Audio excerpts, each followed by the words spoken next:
हुमायूं के मकबरे में 150 कब्र से भी ज्यादा है। इस मकबरे को मुगल खानदान का कब्रिस्तान भी कहा जाता है। ये मकबरा दिल्ली के जापाना शहर में मौजूद है। हेलो दोस्तों, कैसे हो सब दोस्तों। आज मैं आपको दिखाने वाला हूँ हिंदुस्तान का सबसे बड़ा मकबरा और दूसरा सबसे खूबसूरत मकबरा। दोस्तों ये रास्ता जाता है सीधा हुमायूं के मकबरे के अंदर। हाँ भाई, कैसे हो? ठीक हो?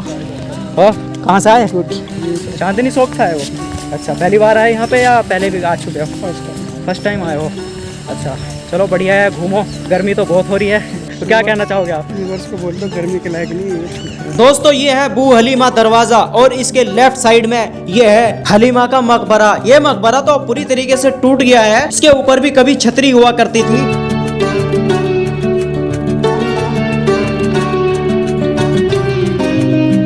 वो हलीमा दरवाजे से जैसे ही अंदर की तरफ आते हैं तो ये सीधा रास्ता जाता है हुमायूं के मकबरे की तरफ और राइट साइड में ये है अरब सराय दरवाजा। जी हाँ दोस्तों, ये अरब सराय दरवाजा है।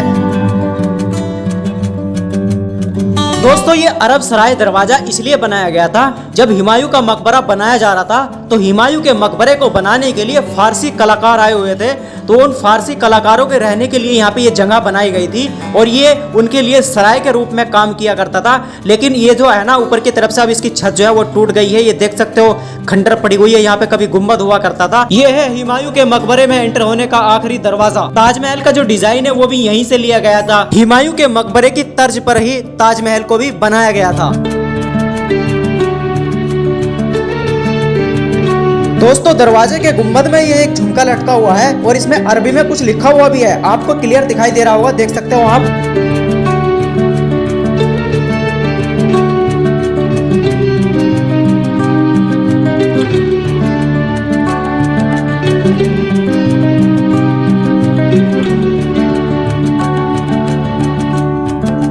दोस्तों चाहे खिलजी हो, लोधी हो, तुगलक हो या फिर मुगल हो, ये लोग अपने लिए महल तो बनवाते ही थे, साथ साथ में ये अपना एक मकबरा भी बनवाते थे। महल में इंसान कितने साल रह सकता है? जब तक उसकी जिंदगी है, चाहे 20 साल हो, 40 साल हो, 50 साल हो, 80 साल हो, 100 साल हो, इससे ज्यादा तो नहीं रह सकता ना। लेकिन मकबरे में वो कयामत तक रह सकता है। जिस दिन उसकी मौत होगी उसको दफनाया जाएगा, उस दिन से कयामत तक उसको मकबरे के अंदर ही दफन होकर रहना है। तो इसलिए ये लोग अपने लिए एक अच्छा मकबरा भी बनवाते थे। और ये जो हुमायूं का मकबरा है ये मुगल खानदान का कब्रिस्तान भी कहा जाता है, क्योंकि इसके अंदर 150 कब्र से भी ज्यादा है। दोस्तों यहाँ पे हुमायूं के बीवी बच्चों की तो कब्र है, साथ साथ में हुमायूं के नायकी और हुमायूं के जो अधिकारी हुआ करते थे, जो उनके खास हुआ करते थे, उन लोगों की भी यहाँ पे कब्र है। हुमायूं को लगता था ये जितने भी लोग हैं ये सारे के सारे अपने ही तो है। अब मैं आपको एक एक करके वो सारी कब्रें दिखाने वाला हूँ। चलिए तो बढ़ते हैं आगे की तरफ।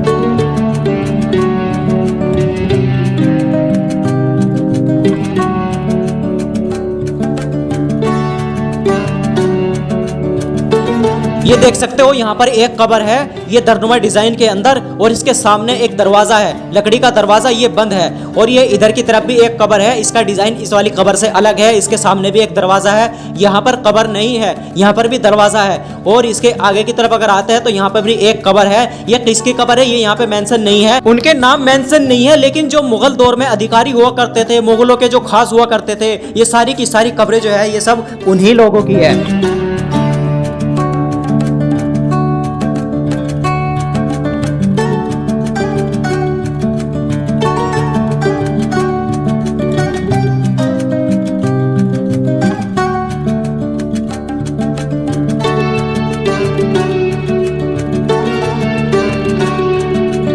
मकबरा ऊंचाई पे है तो ये देख सकते हो यहाँ पे ये जाली लगा के बंद कर रखा है। कुछ ना कुछ तो यहाँ पे है, देख सकते हो आप। अंधेरा अंदर है, कुछ दिखाई नहीं दे रहा, थोड़ा थोड़ा दिख रहा है। और दोस्तों ये देख सकते हो आप, इधर की तरफ भी ये बहुत सारी कब्रें हैं। यहाँ पर भी नाम मेंशन नहीं है, लेकिन कब्र में जो है ना डिजाइन अलग अलग दे रखी है। ये अलग डिजाइन देने का मतलब है जिसको जैसी पोस्ट मिली होगी उसके हिसाब से शायद उसको डिजाइन दे रखा होगा। ये देख सकते हो इसमें ऐसा डिजाइन है और इसका कुछ अलग डिजाइन है। इसमें अरबी में कुरान की आयतें भी लिखी हुई है और इनकी जो बनावट है वो भी छोटे बड़े साइज की है। हो सकता है ये जो छोटी कब्रें है ये बच्चों की हो और इधर ये 5 कब्र है, ये बिल्कुल सेम साइज की है और उनका जो डिजाइन है वो भी सेम है। हो सकता है ये लोग हुमायूं के कोई खास हो, इस वजह से इनको हुमायूं के पास में जगह मिली हुई है। दोस्तों बादशाह मरने से पहले ही अपना मकबरा बनवा लिया करते थे, लेकिन हुमायूं एक बदनसीब बादशाह था जो अपने जीते जी अपना मकबरा नहीं बनवा पाया। उनके मरने के बाद ये मकबरा उनकी बेवा बेगम हमीदा बेगम के हुक्म पर 1562 में बनाकर तैयार किया था। इस मकबरे को बनाने के लिए अफगानिस्तान के हेरात शहर से डिजाइनर आए थे, सैयद मुबारक इब्न मिराग गियाथुद्दीन, और उनके वालिद साहब इस मकबरे के डिजाइनर थे जो अफगानिस्तान के हेरात शहर से बुलाए गए थे।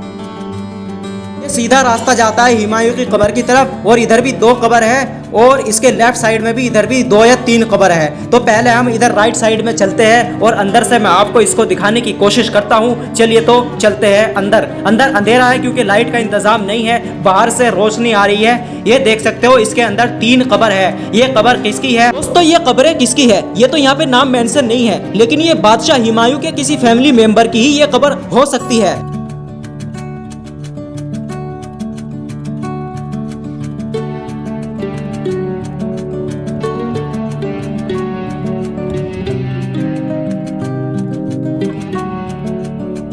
और यहाँ पर भी ये 2 कब्र है। ये किसकी कब्र है यहाँ पर भी मेंशन नहीं है। इन कब्रों पे कुरान की आयतें लिखी हुई है। और ये है सामने की तरफ बादशाह हुमायूं की कब्र। ये कब्र देख सकते हो काफी बड़ी कब्र है और इसका जो साइज है, जो इसका डिजाइन है वो काफी खास है। इसके ऊपर एक झुमका लगा हुआ है और इस पे भी अरबी में कुछ लिखा हुआ है। और इसका जो ऊपर का डिजाइन है मकबरे का, ये देख सकते हो काफी खासा डिजाइन है जो अफगानियों ने तैयार किया था।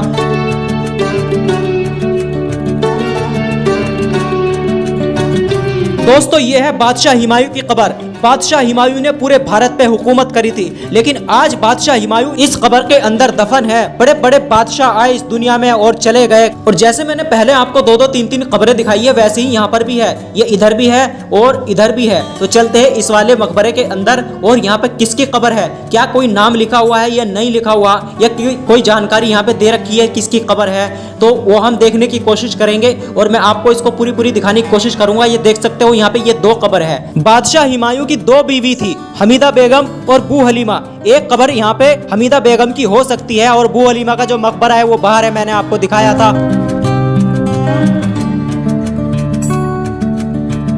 दोस्तों हुमायूं का मकबरा हजरत निजामुद्दीन औलिया की जो दरगाह है उसके सामने ही है, और हजरत निजामुद्दीन का जो रेलवे स्टेशन है वो भी यहाँ से बिल्कुल पास में ही है। अगर आप आने की प्लानिंग कर रहे हो तो आराम से यहाँ पहुँच सकते हो। और ये सुबह 6 बजे से शाम के 6 बजे तक खुलता है। इसके बीच में आप कभी भी आ सकते हो। और अगर मैं यहाँ के टिकट की बात करूँ, 40 रुपीज पर पर्सन का यहाँ का टिकट है और 600 पर पर्सन फॉरियंस का टिकट है। दोस्तों बहुत मेहनत से मैंने ये वीडियो बनाया है, तो आप लाइक कमेंट जरूर करें और शेयर भी करें। फिर होगी मुलाकात किसी दूसरी वीडियो में, तब तक के लिए आप अपना ध्यान रखिए। बाय बाय, खुदा हाफिज।